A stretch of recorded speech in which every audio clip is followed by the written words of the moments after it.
nothing. I mean, it was never meant as something ethical that the nation should want. It's something that we force them to keep because it's the bare minimum that God tolerates for humanity.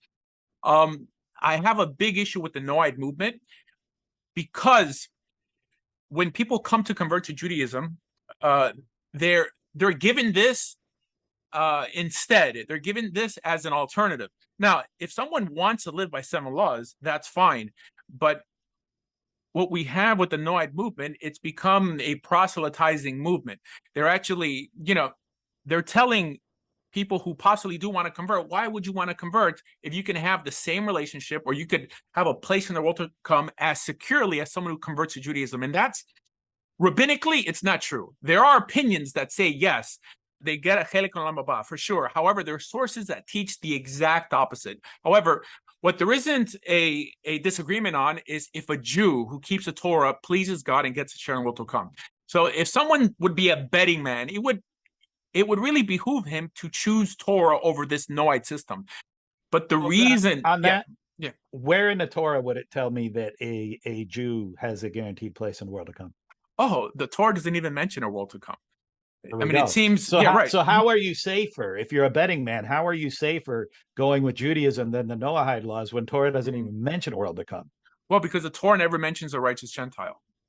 It also never mentions a world to come. So how is that a better bet? No. Forget about the world to come. I'm just telling you what the rabbis say about it. If we're going to take the Torah on its own, it seems that the only way to please God according to the Torah is through Torah observance by keeping his commandments. It's true. Noah was righteous. Noah was righteous before the Torah, correct? Correct. It says that he was righteous in he was in righteous his generation. It seems that our patriarchs did the right thing only because it was the right thing to do. They weren't scared or threatened with hell or promised with heaven. It seems they were honorable enough to choose that right path because it was the right path. So it seems that if we know that according to the Torah that the only way one pleases God post the Torah is by keeping his commandments, why would anyone want to do less? And even Noah, I mean, Noah didn't have 7 laws necessarily. I mean, if you only went with what was told to Noah, you'd be living a lot more primitive than someone who actually had 7 laws.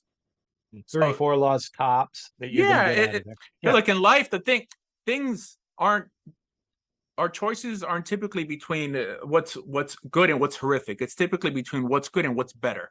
It's better because I don't walk around saying the Torah is perfect. There's a lot of portions of the Torah that I don't understand, and I won't really try to teach in such an instance, right? But I think it's better, at least from a Torah perspective, that it's more secure to know that you're pleasing God by entering the covenant that the mixed multitude and the Hebrews entered on Mount Sinai, which is what I consider being Jewish today, than adopting a system that was developed. It was invented essentially by the rabbis. A system, not a concept. The concept that God may reward all good people. This notion does appear in Tanakh, but not as a dogma, not as something that we can say came from God. It's something, it seems that it is just a standard that we use to adjudicate Gentiles in our lands. That's it.